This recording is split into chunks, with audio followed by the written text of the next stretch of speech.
মমতা বন্দ্যোপাধ্যায় একটু উঁচু পাওয়ারে খেলছেন, অরূপ বিশ্বাস একটু নিচু পাওয়ারে খেলছেন, কিন্তু দুজনেই একটা কমন গোল নিয়ে কাজ করছেন যে তাদেরকে চেয়ারে টিকে থাকতে হবে। কুণাল ঘোষকে প্রশ্ন করতে হয় যে পশ্চিমবঙ্গ সরকারকে বারবার প্রশ্নবাণে বিদ্ধ করেছিলেন সুপ্রিম কোর্টের বিচারপতিরা, তাহলে তাদেরকে চাকরি থেকে সরিয়ে দিতে হয়। ফেস্টিভ্যালের গেটের মুখেও দেখবেন যে উত্তম কুমারের ছবিটা ইম্পর্টেন্ট নয়, সেখানে মমতা বন্দ্যোপাধ্যায়ের ছবিটা অনেক বেশি প্রায়োরিটি হয়। মমতা বন্দ্যোপাধ্যায় তার গ্রাউন্ড লেভেলে বা সাবঅর্ডিনেট বস যাদেরকে রেখেছেন তাদের উপরে কন্ট্রোল হারিয়ে ফেলেছেন। কোন ছবিটা এখন ইন্টারন্যাশনাল ন্যারেটিভে কি হচ্ছে, আচ্ছা ওখানে একটা নতুন ক্যামেরা এসেছে, সেটার কি প্রয়োগ এখানে করা যেতে পারে, আচ্ছা ট্রান্সন্যাশনাল ন্যারেটিভ বলতে আমি কি বুঝি, আপনি অরূপ বিশ্বাসকে জিজ্ঞাসা করলে কোনোদিনই তারা এটা বলতে পারবে না। একটি পলিটিক্যাল এজেন্ডা যেটা শুরু করেছিল তৃণমূল কংগ্রেস লেড বাই কুণাল ঘোষ, বলে না 8,000 মেম্বার 10,000 মেম্বার, কিন্তু সর্বসাকুল্যে তারা ট্যাক্সের খাতায় দেখায় হয়তো 10 থেকে 20 জন মেম্বারের।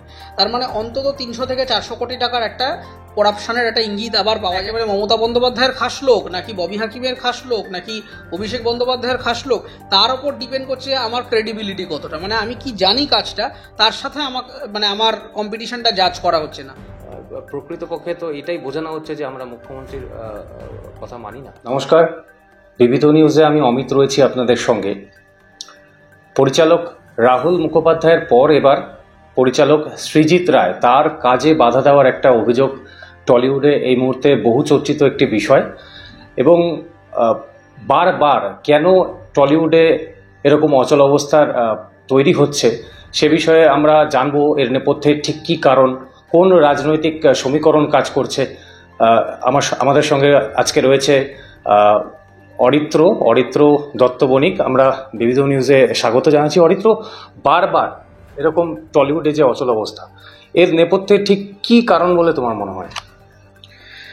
টালিগঞ্জের অচলাবস্থা দীর্ঘদিন ধরে চলার অন্যতম কারণ হচ্ছে এখানকার বিভিন্ন যে ইউনিয়ন, ফেডারেশন, গিল্ড বা বিভিন্ন ফোরাম টোরাম যা যা আছে, তাদের যারা ডিসিশন মেকিং বডি, সেখানে কিছু রাজনীতিবিদরা বসে আছেন এবং সেখানে ফিল্ম বোঝা কোনো মানুষ নেই।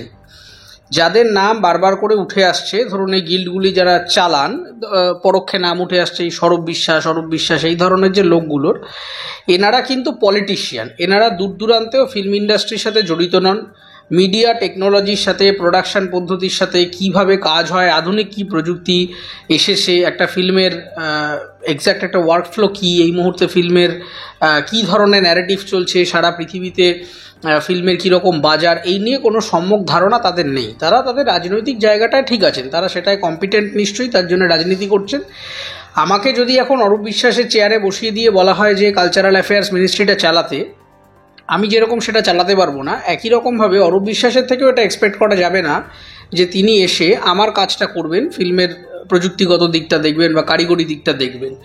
ফলে প্রত্যেক জায়গাতেই সাবজেক্ট ম্যাটার এক্সপার্টের একটা দাম আছে। এখানে যেটা হয়েছে এই মুহূর্তে সবথেকে ইম্পর্টেন্ট সমস্যা, সেটা হচ্ছে যে পরিমাণ চাহিদা তার থেকে বেশি পরিমাণে লোক এই ইউনিয়নগুলিতে নিয়ে নেওয়া হয়েছে। ধরা যাক ফর এক্সাম্পল, আমি যদি আর্টিস্ট ফোরামের অভিনেতাদের যে ইউনিয়নটা রয়েছে তার কথা আমি ধরে নিই, সেখানে আমার মেম্বারশিপ আইডি হচ্ছে, আমার এক্স্যাক্টলি মনে নেই, এই 4,000-এর পরে কোনো একটা সংখ্যা। তো তার মানে 4,000 প্লাস মেম্বার রয়েছেন অভিনেতাদের ফোরামে। এবার আমাদের এখানে যদি প্রতি মাসে 10টা নতুন প্রজেক্ট হয়, তার বেশি হয় না, আমি অঙ্কের সুবিধার্থে ধরে নিলাম 10টা নতুন প্রজেক্ট হচ্ছে, 10টা নতুন প্রজেক্টে 100 জন ইউনিক অভিনেতা অভিনেত্রীকে নেওয়া হলো, তাহলে সেই মাসে টোটাল 1,000 জন অভিনেতা অভিনেত্রীকে এমপ্লয়মেন্ট দেওয়া গেল। সেই মাসে কিন্তু 3,000 অভিনেতা অভিনেত্রী আনএমপ্লয়েড। ফলে আমাদের এখানে যেটা সমস্যা তৈরি হয়েছে, টেকনিশিয়ান গিল্ড বা এই ধরনের বিভিন্ন যে আরও ডিপার্টমেন্টসগুলো রয়েছে, makeup, hair dressing, art setting, আরও প্রচুর ডিপার্টমেন্টস আছে, তো সেখানে রাজনৈতিক সুবিধার জন্যে বিভিন্ন ঘুষের টাকা নিয়ে প্রচুর সংখ্যক লোককে ইউনিয়নের মেম্বার করে নেওয়া হয়েছে, কিন্তু সেই পরিমাণ প্রজেক্ট তৈরি হচ্ছে না। যেহেতু প্রজেক্টের সংখ্যাটা কমেছে, বাজারটা ছোট হয়েছে, সিঙ্গেল স্ক্রিন বন্ধ হয়েছে এবং আমাদের টেলিভিশনের প্রজেক্টগুলো এখন ক্ষণস্থায়ী, খুব বেশি দিন চলে না, এই একটা বড় সমস্যা দেখা দিয়েছে। বাংলা ছবিগুলোর ক্ষেত্রেও একটা দুটো স্টার ড্রিভেন ছবিগুলি সেগুলো ভালো ব্যবসা করছে, কিন্তু বাকি ওভারঅল সারা বছর ধরে যদি একটা নর্মালাইজ রেজাল্ট দেওয়া যায় তাহলে দেখা যাবে বাংলা ছবি খুব একটা ভালো স্ট্যাটাসে নেই। দু একটা ছবি এই দেবের যেরকম খাদান ছবিটা কিংবা বহুরূপীর মতো ছবি, একটা দুটো ছবি যেটা দুর্গাপুজো ক্রিসমাস এই সময়টায় মোটামুটি স্ট্যান্ডার্ড পারফর্ম করছে, ভালো ব্যবসা করছে, কিন্তু বাকি ওভারঅল বাকি অনেক কন্টেন্টই সেটা ভালো পারফর্ম করতে পারছে না, ইনফ্যাক্ট তাদের খরচের টাকাটাই রিকভারি করা যাচ্ছে না। এবার সেই জায়গায় প্রতি বছরে যে পরিমাণ ছবি তৈরি হতো, আগে যেখানে 60টা 70টা ছবি তৈরি হতো, এখন সেটা 40টার ঘরে, এবছর বোধহয় শুনছি 30-এর ঘরে নেমে আসবে। ফলে যখনই প্রজেক্টের সংখ্যাটা কমে যাচ্ছে, তখন ফেডারেশনের যে বিরাট অঙ্কের মেম্বার ঢুকে রয়েছেন, তারা ফেডারেশনের ওপরে চাপ সৃষ্টি করছেন যে আমি 50,000 60,000 যাই হোক বিভিন্ন রকম যে বেআইনি টাকা পয়সা দিয়ে আমি আপনার মেম্বারশিপ নিয়েছি, আপনি তো আমাকে কাজ দিতে পারছেন না, আমি আমার সেভিংসের টাকা দিয়ে আমি মেম্বার হয়েছি, আমি আমার রেভিনিউ আর্ন করতে পারছি না, তো আমি একটা অর্থনৈতিক ক্ষতির সম্মুখীন হচ্ছি। তখন ফেডারেশন যেটা করছে, যেহেতু ফেডারেশনের ডিসিশন মেকিং বডিতে যারা বসে আছেন তারা ফিল্ম প্রযুক্তি সম্পর্কে কিছু জানেন না, তখন তারা একটা ফোর্সফুল এমপ্লয়মেন্ট ক্রিয়েট করার চেষ্টা করছেন। ফর এক্সাম্পল, আমার একটি ছবিতে, ছোট বাজেটের ছবি, সেখানে আমার ফোকাস পুলার দরকার নেই, কিন্তু আমাকে ফোকাস পুলার নিতে হবে। আমার একজন ট্রলি পুলার দরকার নেই, আমার ট্রলি ব্যবহারের কোনো সিকোয়েন্স নেই, আমার সিনেমার দৃশ্যের মধ্যে নেই, কিন্তু আমাকে নিতে হবে। ধরা যাক আমার দুটো গাড়ি নিলে আমার ওভারঅল টিমের লজিস্টিক্সটা সাজিয়ে ফেলা যাচ্ছে, কিন্তু আমাকে 4টে গাড়ি নিতে হবে। এই যে ক্রমাগত বিভিন্ন জায়গায় ফোর্সফুল এমপ্লয়মেন্ট ক্রিয়েট করে দেওয়া, এটা ইনভেস্টর বা প্রজেক্টের ওপরে খানিকটা বাড়তি ফাইন্যান্সিয়াল চাপ তৈরি করছে। তার কারণ একজন ইনভেস্টর যখন বিনিয়োগ করতে আসছেন, তিনি একটা অঙ্ক কষে নিচ্ছেন যে আমি এই বাজারে 100 টাকা বিনিয়োগ করলে 110 টাকা রোজগার করতে পারবো, সেই হিসেবে আমি 100 টাকা বিনিয়োগ করছি। এবার আপনি যদি জোর করে আমার থেকে 100 টাকার জায়গায় 200 টাকা নিয়ে নেন, আমার তো আর্নিং পোটেনশিয়ালটা 110 টাকাই থেকে যাচ্ছে। আমি তো বাজারটা তো আপনি বড় করছেন না, আমি 200 টাকা দিলাম, কিন্তু আমার আর্নিং পোটেনশিয়ালটা 110 টাকাই রয়ে গেল, তাহলে আমার তো 90 টাকা ক্ষতি হয়ে যাবে। তাহলে আমি সেই ক্ষতিটা ফেস করব কেন? সেই কারণে বহু প্রডিউসার, বহু ইনভেস্টর তারা বাংলা ছবিতে বিনিয়োগ করতে চাইছে না। ইনফ্যাক্ট বিজ্ঞাপনের কাজ যেগুলো অন্যান্য ব্র্যান্ড যারা কলকাতায় শুটিং করতো, তারাও এখন কলকাতায় শুটিং করছে না। মজার ব্যাপার, কলকাতা বা বাংলার বিভিন্ন দৃশ্যগুলি তারা সেট বানিয়ে বম্বেতে বসে শুটিং করছে। মানে এখানকার অভিনেতা অভিনেত্রীদেরকে বিমানে করে উড়িয়ে নিয়ে যাওয়া হচ্ছে বম্বেতে, সেইখানে দুর্গাপুজোর সেট বানিয়ে কলকাতার রাস্তাঘাট সেখানে গ্রাফিক্সের মাধ্যমে বা সেটের মাধ্যমে ক্রিয়েট করে তারপর সেখানে শুটিং করানো হচ্ছে, কিন্তু কলকাতায় বসে শুটিং হচ্ছে না। দার্জিলিংয়ের যেটা সিকোয়েন্স, সেটা দেখা যাচ্ছে মুসৌরিতে গিয়ে শুটিং করতে হচ্ছে, কিন্তু দার্জিলিংয়ে শুটিং করা যাচ্ছে না। এইটার একটা মেজর কারণ হচ্ছে বাজারটাকে এখানকার ডিসিশন মেকিং বডিতে যারা বসে রয়েছেন, যে ধরনের পলিটিশিয়ানরা, তারা বোঝেন না। তাদের কাছে একটা মেজর আন্ডারস্ট্যান্ডিং হচ্ছে যে আমি কত সংখ্যায় লোককে আমার দলে টানতে পারবো, এবং তারা আমার ভোটার বা ভোটিং ক্যাপাসিটি হিসেবে জাজ করছেন। যখনই তারা পলিটিক্যাল প্রেশার ক্রিয়েট করছেন, তখন এরা আবার ওই প্রেশারটাকে আবার মানে গ্র্যাজুয়েট করে দিচ্ছেন হচ্ছে আমাদের প্রোডাকশন সিস্টেমের ওপরে। এবং এখানে কলকাতায় একটা মেজর স্কিল ডেফিসিটের সমস্যা রয়েছে। কলকাতা ফিল্ম ইন্ডাস্ট্রির যে টেকনিশিয়ান ফ্র্যাটার্নিটি রয়েছেন, সেখানে অনেক এফিশিয়েন্ট মানুষজন রয়েছেন, কিন্তু তাদের স্কিল ডেভেলপমেন্ট করানোর জন্য গিল্ড, ফেডারেশন, ইউনিয়ন কেউই আজ অবধি কোনো রকম কোনো ব্যবস্থা নেয়নি। এখানে এক্সচেঞ্জ প্রোগ্রাম করানো যেতে পারে, যে বম্বেতে নতুন কি প্রযুক্তি এলো, বা হায়দ্রাবাদে নতুন কি প্রযুক্তি এলো, কি কেরালায় নতুন কি প্রযুক্তি এলো, সেখান থেকে একটা এক্সচেঞ্জ প্রোগ্রাম করালে যে ওদের থেকে আমি শিখলাম, আমার এখানকার কিছু আইডিয়াস ওদেরকে দিলাম, এসব কিছু হয় না। কলকাতায় ফিল্ম মার্কেট বা ফিল্ম বাজার বলে একটা ফিল্ম ফেস্টিভ্যাল হয় বটে, সেটা শুধুই লোক দেখানো, প্রপার নেটওয়ার্কিং এখান থেকে কিছু পাওয়া যায় না। দ্বিতীয় কথাটা হচ্ছে যে আমাদের এখানকার যে কন্টেন্টগুলোকে নিয়ে দেশ বিদেশে আরও কিভাবে ছড়িয়ে দেওয়া যায়, সেই ব্যাপারে সরকারি কিংবা রাজনৈতিকভাবে কেউই কোনোদিন কোনো উদ্যোগ নেন না। এবং এখানকার স্টাররাও যেহেতু পলিটিক্সে অ্যাক্টিভলি যুক্ত হয়ে গেছেন, ফলে তাদেরও ফিল্ম ইন্ডাস্ট্রির ক্ষেত্রে এনগেজমেন্ট কিংবা হার্টফুল এনগেজমেন্টের সংখ্যাটা অনেকটা কমে এসেছে। যেরকম ফর এক্সাম্পল, আমি বিভিন্ন কোম্পানি স্টার্ট আপের সাথে কাজ করি, আমি কলকাতার বহু কলেজগুলোতে স্কাউটিং করছিলাম। আমাদের কিছু গেমিং, জেনারেটিভ এআই এই সমস্ত জানা কিছু বিশেষ স্কিল সেট জানা লোকজন আমাদের দরকার ছিল। একটি ব্যাঙ্গালোর বেস স্টার্ট আপের জন্য কলকাতায় তারা একটা উইং খুলবে বলে ঠিক করেছিল। আমি কলকাতার সরকারি ইউনিভার্সিটি তো ছেড়েই দিন, তারা তো এইসব মানে জীবনে তারা তাদের কারিকুলাম আপডেট করে না। প্রাইভেট ইউনিভার্সিটিগুলোতে গিয়েও দেখা যাচ্ছে যে মডার্ন যে জিনিসপত্রগুলো এই মুহূর্তে বাজারে বাডিং স্কিল যেগুলো ডিমান্ড রয়েছে, সেই জিনিসগুলো সম্পর্কে এখানে শেখানো হয় না। প্রম্পট ইঞ্জিনিয়ারিং কী, চ্যাট জিপিটির ব্যবহার কী, এই যে এখন ডিপসিক এসছে এর কী ব্যবহার, কিংবা জেনারেটিভ এআই এর মাধ্যম দিয়ে কীভাবে কন্টেন্ট তৈরি করতে হবে, অগুমেন্টেড রিয়ালিটি ভার্চুয়াল রিয়ালিটির ব্যবহার কী, আচ্ছা স্ন্যাপচ্যাটে কীভাবে ফিল্টার তৈরি করতে হবে, আচ্ছা স্পার্ক এআরের কী ধরনের ব্যবহার, একটা এসইওকে প্রপারলি কীভাবে শেখা যাবে, আচ্ছা আমার ইয়ের ক্ষেত্রে আপনি ধরুন মিক্সড রিয়ালিটির ব্যবহার, লাইভ অ্যাকশন ছবির সাথে অ্যানিমেশনকে মিশিয়ে কীভাবে মিক্সড রিয়ালিটি তৈরি করা যায়, এই জিনিসপত্রগুলোকে কোনোভাবেই কোনো ইনস্টিটিউটের কারিকুলামের মধ্যে যুক্ত করা হয় না। এবং এখানকার যারা ফিল্ম প্রোডাকশন কোম্পানিজ রয়েছেন, ফিল্ম মানে কারিগর রয়েছেন, তাদেরকেও এইগুলো শেখানোর কোনো ব্যবস্থা করানো হয় না। সেই কারণে বম্বের যখন কোনো কাজ এখানে হয় আমার খুবই অপমানিত বোধ হয় যে বম্বের টেকনিশিয়ানরা এখানে এসে কাজ করেন আধুনিক ক্যামেরা দিয়ে, আর এখানকার গিল্ডের নিয়ম মেলে এখানকার টেকনিশিয়ানদেরকে নিয়ে গিয়ে সেখানে বসিয়ে রাখা হয়। এক ধরনের অপমান এটা। আমাকে নিয়ে যাওয়া হচ্ছে একটা কাজে, কিন্তু আমাকে কিছু করতে দেওয়া হচ্ছে না, কেবলমাত্র দিনের শেষে পয়সা হাতে গুঁজে দেওয়া হচ্ছে নিয়ম প্রোটোকল অনুসারে, দিয়ে আমাকে মানে ক্যামেরাটা ছুতেও দেওয়া হচ্ছে না, আমাকে বাইরে বসিয়ে রাখা হচ্ছে। এই ধরনের ইনসাল্টিং পদ্ধতি দিনের পর দিন এখানে হয়ে রয়েছে।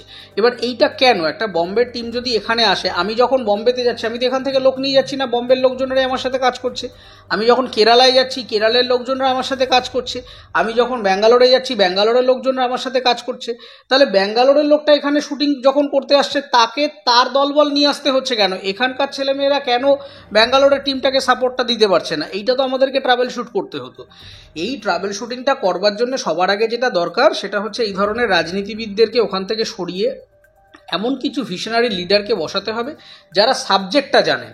প্রত্যেকটা জায়গাতে রাজনৈতিক নেতারা ঢুকে পড়ার ফলে যে সমস্যাটা তৈরি হয়েছে, রাজনৈতিক নেতাদের একটা কমন ইকুয়েশন আছে। এই মুহূর্তে পলিটিক্সটা কিছু কমন মেকানিজমের ভিত্তিতে চলে। কোন সিনেমা কোথায় কি চললো, কোন কোরিয়ান কোন চলচ্চিত্র পরিচালক কোন বার্লিনে কি পুরস্কার পেল, এইটা নিয়ে অরূপ বিশ্বাস বা সৌরভ বিশ্বাসের পক্ষে ভাবা সম্ভব নয়। কোন ছবিটা এখন ইন্টারন্যাশনাল ন্যারেটিভে কি হচ্ছে, আচ্ছা ওখানে একটা নতুন ক্যামেরা এসেছে সেটার কি প্রয়োগ এখানে করা যেতে পারে, আচ্ছা ট্রান্সন্যাশনাল ন্যারেটিভ বলতে আমি কি বুঝি, আপনি সৌরভ বিশ্বাসকে জিজ্ঞাসা করলে কোনোদিনই তারা এটা বলতে পারবে না। তার কারণ হচ্ছে সেটা তাদের সাবজেক্ট নয়। একই রকমভাবে অরূপ বিশ্বাস যে ডিপার্টমেন্টটা চালান তার যে পলিটিক্যাল আন্ডারস্ট্যান্ডিং, সেখান থেকে 4টে প্রশ্ন আপনি যদি আমায় জিজ্ঞাসা করেন আমি বলতে পারবো না।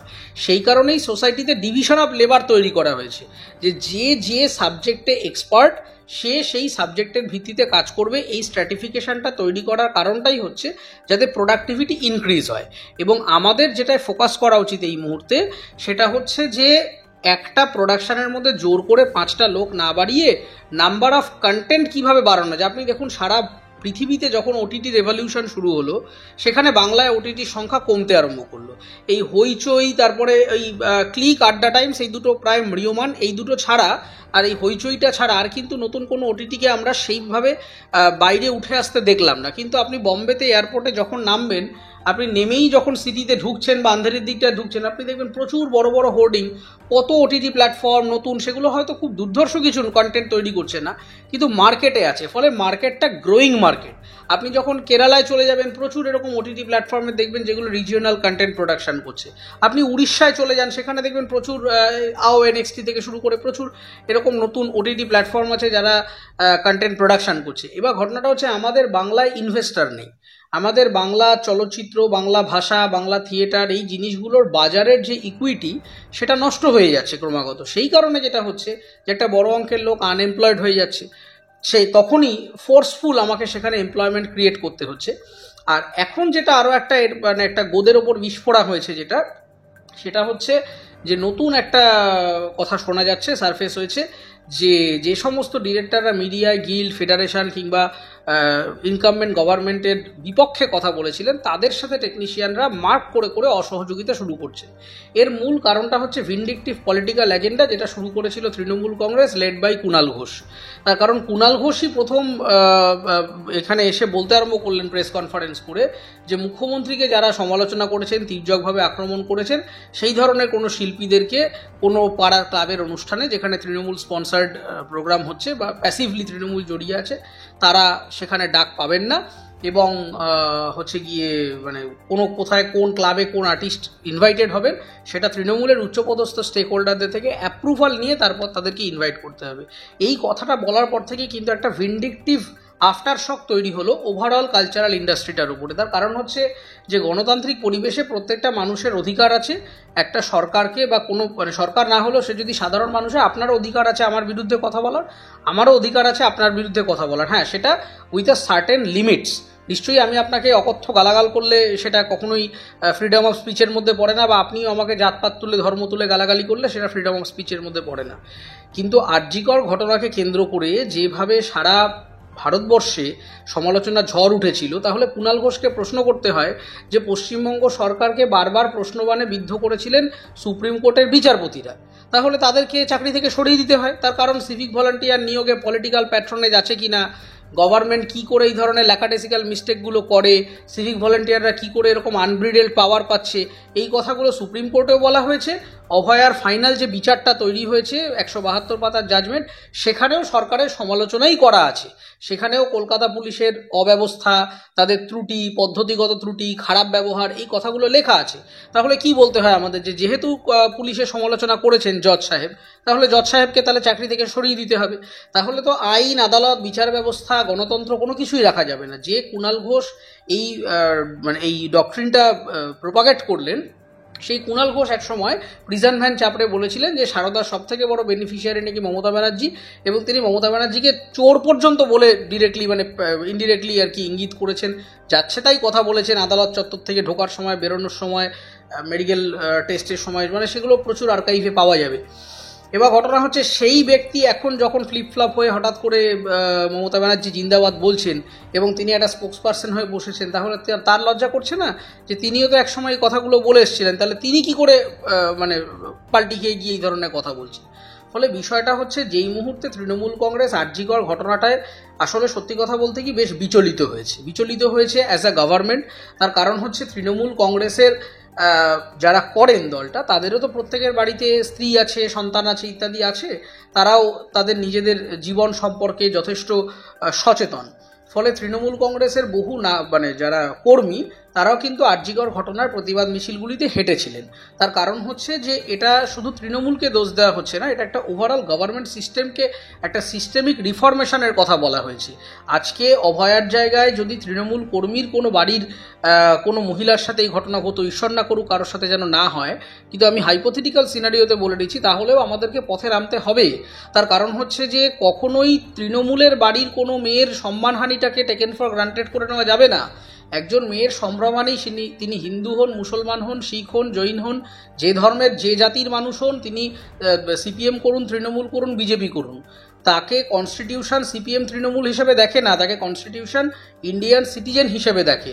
ফলে রাষ্ট্র হিসেবে একটা দায়বদ্ধতা প্রত্যেক সরকারের রয়েছে, প্রত্যেক সমাজের রয়েছে আমাদের সুরক্ষা দেওয়া। এবং সরকারি প্রতিষ্ঠানের মধ্যে যেহেতু এত বড় ঘটনা ঘটে গেছে, সেই কারণে সরকারি কর্মচারীদের সুরক্ষার স্বার্থে কিন্তু এই আন্দোলনটা শুরু হয়েছিল, এবং সেই আন্দোলনের একটা ছোঁয়া এখনও রয়েছে। তার কারণ কোনো রিফরমেশন হয়নি এখনও, হয়তো বিভিন্ন জায়গায় রাজনৈতিক সেটিংয়ের কারণে হয়তো অনেক কিছু ধামাচাপা পড়ে যাচ্ছে, কিন্তু মেজর প্রশ্নগুলো এখনও আনআনসার্ড অবস্থাতেই রয়েছে।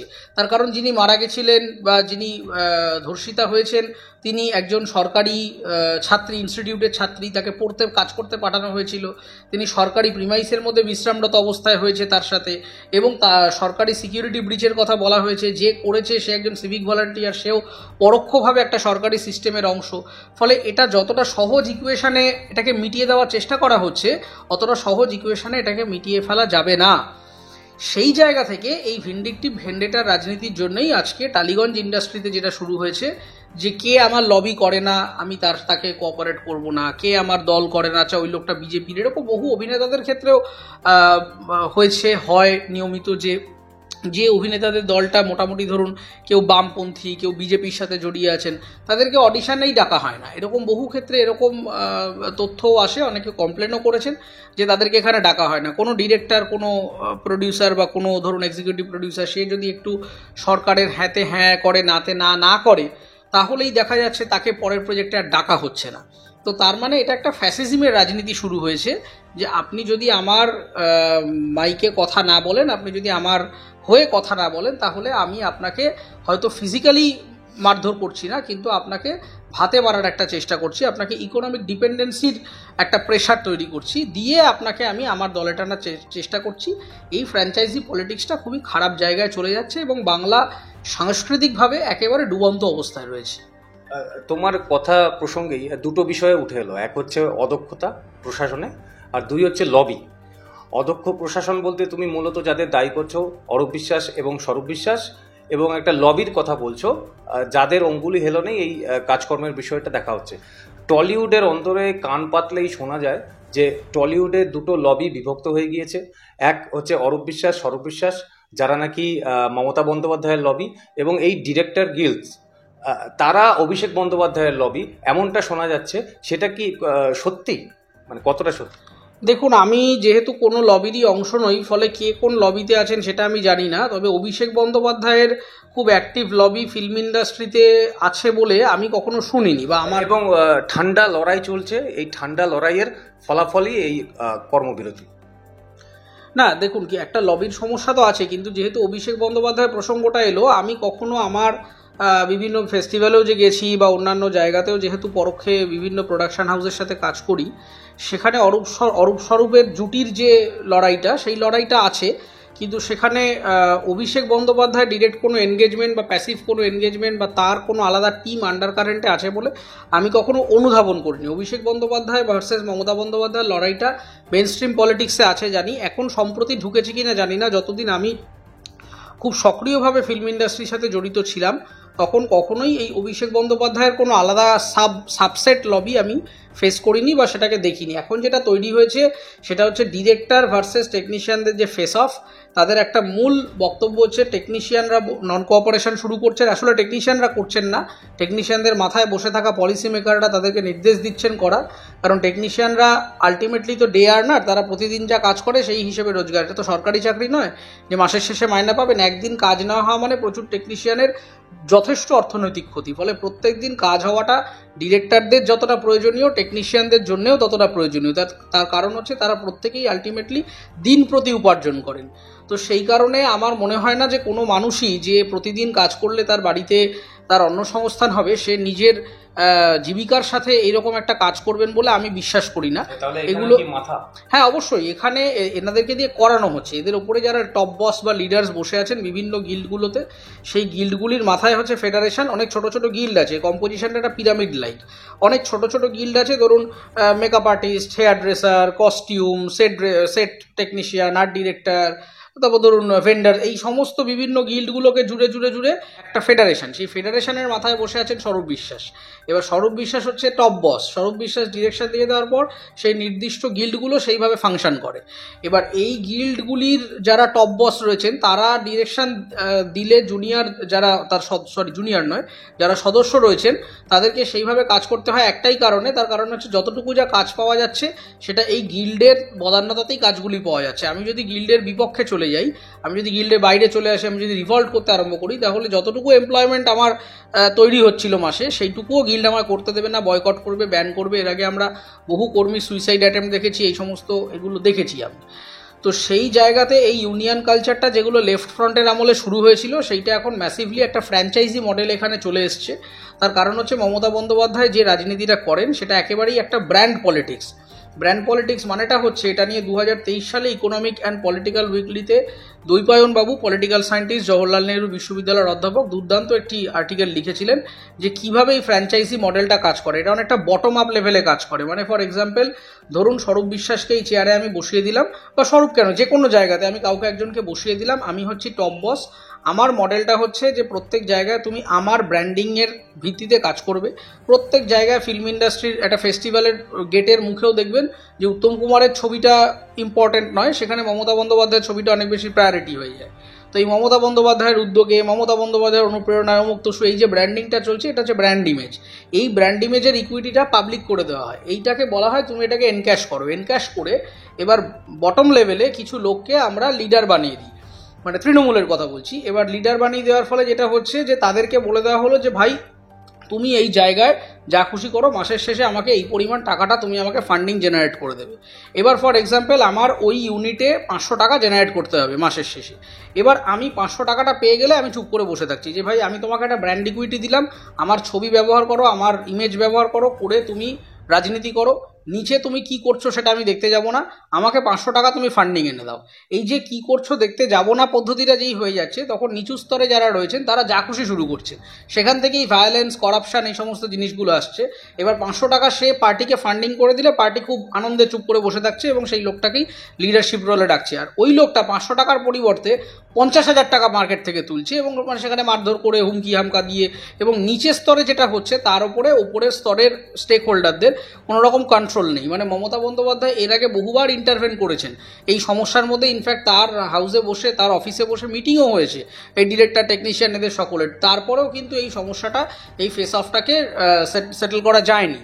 তার মানেটা একটাই, তার কারণটা হচ্ছে যে মমতা বন্দ্যোপাধ্যায় এখন যে পলিটিক্যাল স্ট্রাকচারটা তৈরি করেছেন তাতে গ্রাউন্ড লেভেলের যে লিডাররা রয়েছেন, গ্রাউন্ড বসেস, তাদের সাথে, গ্রাউন্ড বসদের সাথে ওনার কোনো ডিরেক্ট কন্ট্রোল নেই। উনি একটা ডিরেকশন দিচ্ছেন হয়তো, কিন্তু সেই ডিরেকশনটা ফলোড হচ্ছে না, তার কারণ ওনার ইনসেপশন বা জেনেসিস অফ দ্য পলিটিক্যাল যে পিরামিডটা, সেই পিরামিডেই গন্ডগোল রয়ে গেছে এবং তার জন্যই নিচের স্তরে আপনি দেখবেন যত লড়াই সমস্ত হচ্ছে বটম লাইনে এবং যত করাপশান সমস্ত হচ্ছে নিচের লাইনে। এই যে মানে বিভিন্ন মন্ত্রীরা বিভিন্ন জায়গা থেকে টাকাগুলি তুলছে, করাপশান হচ্ছে, তার কারণ আমি পার্টিকে ফিট করে দিচ্ছি, মাসের শেষে 500 টাকা দিয়ে দিলাম, পার্টি আমাকে আমার রোলের মধ্যে বসিয়ে রেখে দিল যে হ্যাঁ এই লোকটা কম্পিটেন্ট, 500 জায়গায় 600 টাকা তুলে দিলাম, পার্টিতে আমাকে আরও সিনিয়র, মানে আগে যদি আমি এমএলএ টিকিট পাই পরের বার হয়তো এমপি টিকিট পেয়ে যাবো, এরকম পদ্ধতিতে চলছে। এবার এখন যেহেতু মাসেল পাওয়ার এবং মনিটারি পাওয়ারের এগেনস্টে রাজনীতিটা চলে, তো সেই কারণে বটম লাইনে কোনো রকম কন্ট্রোল সিনিয়র লেভেল স্টেক হোল্ডারদের নেই। যেই মুহূর্তে কন্ট্রোলটা চলে যাচ্ছে তখনই যেটা তৈরি হচ্ছে, তখন তৈরি হচ্ছে এই একটা মিসম্যানেজমেন্ট সিচুয়েশন। এবং এটা নিয়ে কিছুদিন আগে একটা খবরের কাগজ দুর্দান্ত একটা জার্নালিজম রিপোর্ট তৈরি করেছে, যেখানে তারা দেখিয়েছে যে ব্যাপক অর্থনৈতিক গরমিল রয়েছে টেকনিশিয়ান এই গিল্ডের এই পুরো ব্যাপারটার মধ্যে। যে তারা যে পরিমাণ, ধরা যাক ফর এক্সাম্পল এই যে বলে না 8,000 মেম্বার, 10,000 মেম্বার, কিন্তু সর্বসাকুল্যে তারা ট্যাক্সের খাতায় দেখায় হয়তো 10 থেকে 20 জন মেম্বারের।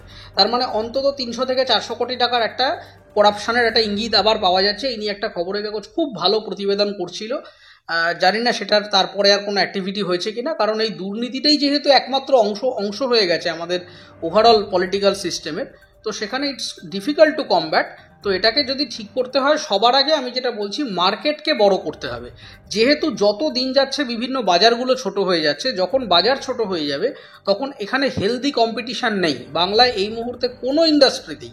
মানে ফিল্ম বলে আমি শুধু বলছি না, আপনি বইয়ের ইন্ডাস্ট্রিতে চলে যান, আপনি এডুকেশন সেক্টরে চলে যান, আপনি আইটির ক্ষেত্রে চলে যান, বাজার যত বড় হয় তত কম্পিটিশান বাড়ে এবং হেলদি কম্পিটিশান থাকে, যে কে নতুন কিছু ইনোভেট করলো, কে কীভাবে নতুন সার্ভিস দিচ্ছে, কে নতুন প্রোডাক্ট বানাচ্ছে। এখানে এখন ইনোভেশন নেই, এখন যেটা হয়ে গেছে এটা আনফেয়ার কম্পিটিশান। আনফেয়ার কম্পিটিশান মানে হচ্ছে আমি কত বড় নেতার ঘনিষ্ঠ তার হিসেবে ডিপেন্ড করবে আমি কতটা পাওয়ারফুল। মানে আমি একটা, মানে আমার ছবিটা অমুক জায়গায় অমুক হলে দেখানো হবে কিনা, আমার ছবিটা ফিল্ম ফেস্টিভ্যালে জায়গা পাবে কিনা, আমার মানে কাস্টিংয়ে আমাকে ডাকা হবে কিনা, এই পুরোটাই এখন চলে এসেছে হচ্ছে বিভিন্ন, আমি কত বড় নেতার, মানে আমি কি মানে একেবারে মমতা বন্দ্যোপাধ্যায়ের খাস লোক, নাকি ববি হাকিমের খাস লোক, নাকি অভিষেক বন্দ্যোপাধ্যায়ের খাস লোক, তার ওপর ডিপেন্ড করছে আমার ক্রেডিবিলিটি কতটা, মানে আমি কি জানি কাজটা, তার সাথে আমাকে মানে আমার কম্পিটিশনটা জাজ করা হচ্ছে না। কম্পিটিশনের প্যারামিটারটা হয়ে গেছে আমি কত বড় নেতার খাস লোক। এই খাস লোক বা এই যে এক ধরনের অন্যরকম নেপোটিজম, পলিটিক্যাল নেপোটিজম বা ফেভারিটিজম যেটা শুরু হয়েছে, এটা খুব ডেঞ্জারাস জায়গায় চলে গেছে বলেই সার্ভাইভাল অফ দ্য ফিটেস্ট শুরু হয়েছে। কে কার পেছনে লাগবে, একজন এক স্টেপ উঠলে আমি তাকে কোথায়, মানে তার থেকে ভালোটা শিখে আরেক স্টেপ উঠবো তা না, ওকে আগে টেনে নামানোর প্রচণ্ড প্রচেষ্টা, যে ও এক স্টেপ উঠলো কেন, ওকে আগে টেনে নামিয়ে আনি তারপরে আমি উঠবো। এই যে কনস্ট্যান্টলি একটা মানে ভালগার ইন্টেনশন চলছে, একটা ইল ইন্টেনশন চলছে, এর মূল কারণটাই হচ্ছে বাজার যত ছোট হয়ে যাবে, পরিধি যত ছোট হয়ে যাবে, তত এই ধরনের মানে মানে আনলফুল মিনস এবং অসভ্যতামিগুলি চলবে, তারই আউটকাম এইগুলি। তুমি বললে যে মুখ্যমন্ত্রীর সঙ্গে এর আগে এই বিষয়ে অনেকবার কথাবার্তা হয়েছে, অনেক মিটিং হয়েছে। আমরা রাহুল মুখোপাধ্যায়কে নিয়ে যখন সমস্যাটা তৈরি হয়েছিল তখনও দেখেছি যে দীপক অধিকারী, দেব, প্রসেনজিৎ চট্টোপাধ্যায় থেকে শুরু করে গৌতম ঘোষ, তারা মুখ্যমন্ত্রীর সঙ্গে দেখা করেছেন এবং পরিষ্কার বার্তা মুখ্যমন্ত্রী দিয়েছিলেন যে কাজ বন্ধ করা যাবে না, আলোচনার মাধ্যমে সমস্যার সমাধান করতে হবে। কিন্তু এই যে আবারও কর্মবিরতি, প্রকৃতপক্ষে তো এটাই বোঝানো হচ্ছে যে আমরা মুখ্যমন্ত্রীর কথা মানি না। না, সেটাই তো আগের প্রশ্নের উত্তরে আপনাকে বললাম যে মমতা বন্দ্যোপাধ্যায় তার গ্রাউন্ড লেভেলে বা সাবঅর্ডিনেট বস যাদেরকে রেখেছেন তাদের উপরে কন্ট্রোল হারিয়ে ফেলেছেন। সাবঅর্ডিনেট বসরা যেহেতু ফ্র্যাঞ্চাইজি মডেলে কাজ করছে, যেরকম ফর এক্সাম্পল মানে বিভিন্ন বড় বড় ব্র্যান্ডের ক্ষেত্রে যে মডেলটা চলে ফ্র্যাঞ্চাইজি মডেল, ধরুন ফর এক্সাম্পল আপনি কোকাকোলার ফ্র্যাঞ্চাইজি নিলেন বা কেএফসির ফ্র্যাঞ্চাইজি বা অ্যাডিডাসের ফ্র্যাঞ্চাইজি নিলেন। সেই ফ্র্যাঞ্চাইজির ক্ষেত্রে যেটা হচ্ছে যে আপনি অ্যাডিডাসের লোগোটা দিচ্ছেন, একটা বড় জায়গা দিচ্ছেন, অ্যাডিডাস আপনাকে কিছু প্রোডাক্ট দিচ্ছে, আপনি সেটা শোকেস করছেন। এবার আপনি ওখানে কি করছেন, বড় বড় ব্র্যান্ডের কিন্তু একটা সেখানে সুপারভিশন থাকে যে আপনি অ্যাডিডাসের ব্র্যান্ডটা ব্যবহার করে খারাপ কিছু করছেন কিনা। আপনি অ্যাডিডাসের অফিসিয়াল দোকান তৈরি করে সেখানে যদি জালি বিক্রি করেন, আপনার ফ্র্যাঞ্চাইজি বাতিল হয়ে যাবে। বা আপনি যদি কোকাকোলার ফ্র্যাঞ্চাইজি হোল্ডার হয়ে, ধরুন আপনি মিয়ামরের ফ্র্যাঞ্চাইজি নিলেন, নিয়ে সেখানে আপনি মনজিনিসের কেক রাখতে আরম্ভ করেছেন, নিশ্চয়ই রাখতে পারবেন না, তার একটা সুপারভিশন আছে যে মিয়ামরের অথেন্টিক প্রোডাক্টই আপনাকে সেখানে রাখতে হবে। এবং মিয়ামরের যারা সিনিয়র লেভেল ম্যানেজমেন্ট রয়েছে তারা এটা দেখবে যে আমার যে ফ্র্যাঞ্চাইজিগুলি আছে তারা সঠিক জিনিসটা বিক্রি করছে কিনা এবং ঠিকঠাক টাইম টু টাইম হিসেব রাখছে কিনা। এটা হচ্ছে ফ্র্যাঞ্চাইজি মডেল। সেই একই মডেলটা এখানেও ফলো করা হচ্ছে আমাদের রাজনীতিতে, কিন্তু এখানে একটা স্লাইট ডিফারেন্স হচ্ছে যে আমার বেসিক সেলস বা রেভিনিউ আর্নিংটা হয়ে যাওয়ার পরে এরা আর অপারেশন লেভেলে কোনো রকম তদারকি করছে না। সেই কারণেই মমতা বন্দ্যোপাধ্যায়ের সাথে 5000 বার মিটিং করলেও এই সমস্যার সমাধান হচ্ছে না। নিয়ন্ত্রণ যে নেই সেই বিষয়টা তোমার আগের বক্তব্যে অবশ্যই বোঝা গেছে, কিন্তু আমি বলছি এটা তো এক প্রকার মমতা বন্দ্যোপাধ্যায়ের অপমান, এবং কোথাও যে এই লবির বিষয়টা আসছে, কোথাও ইন্টেনশনালি অপমান করা হচ্ছে না। দেখুন, রাজনীতিতে আসলে ওরকম মান সম্মান অপমানের কোনো জায়গা নেই। তার কারণ হচ্ছে রাজনীতিতে পুরোটাই একটা পাওয়ার মেকানিজমের ভিত্তিতে চলে। মমতা বন্দ্যোপাধ্যায় একটু উঁচু পাওয়ারে খেলছেন, স্বরূপ বিশ্বাস একটু নিচু পাওয়ারে খেলছেন, কিন্তু দুজনেই একটা কমন গোল নিয়ে কাজ করছেন যে তাদেরকে চেয়ারে টিকে থাকতে হবে। আমি যে রেসপেক্টিভ চেয়ারটায় আছি আমাকে সেইটা আগে বাঁচাতে হবে। এবার আমার অবজেক্টিভ হতে পারে আমি এই চেয়ার থেকে একটু উপরের চেয়ারে উঠবো, কিন্তু আমি কখনোই চেয়ারটা ছাড়বো না। আমার এই যে চেয়ারের যে মানে পাওয়ার পলিটিক্সের যে মেকানিজমটা, সেখানে কে কাকে সম্মান দিল, কে কাকে দিল না, এইসবের কোনো জায়গা নেই। তাই যদি থাকতো তাহলে মানে রাজনীতিতে এখন যেভাবে হচ্ছে কে কাকে অপমান করবে, কে কাকে গালিগালাজ করবে, সেটাই এখন হয়ে গেছে স্ট্যান্ডার্ড মোড অফ কমিউনিকেশন। তো সেই জায়গাতে দাঁড়িয়ে মান সম্মানের ভিত্তিতে এখন আর রাজনীতি হয় না। এবং এখন এখানে যেটা শুরু হয়েছে সেটা বিশৃঙ্খলা, এবং মমতা থাকবেন না অন্য কেউ আসবেন সেটা আমি জানি না, কিন্তু আলটিমেটলি সাফার করছেন আমাদের ডিরেক্টররা, আমাদের টেকনিশিয়ানরা। কারণ তারা দিনমজুর, নেতারা কোটি কোটি টাকা রোজগার করে নিয়েছেন, তাদের একদিন কোথায় কাজ হলো কি হলো না তাতে এদের কারোর কিছু এসে যায় না।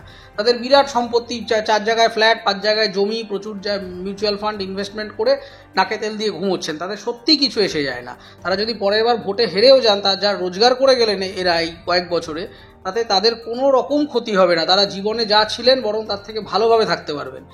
কিন্তু সাফার করছে কিন্তু যারা সাধারণ কলাকুশলী, যারা প্রত্যেক দিনের ভিত্তিতে দিন প্রতি রোজগার করেন, তাদের কাজ যাচ্ছে, তারা সাফার করছে। ফলে এবার সাধারণ মানুষকে ইউনাইটেড হতে হবে এবং তারা তাদের মতো একটা কাউন্টার পলিটিক্যাল ফোর্স তৈরি করবে।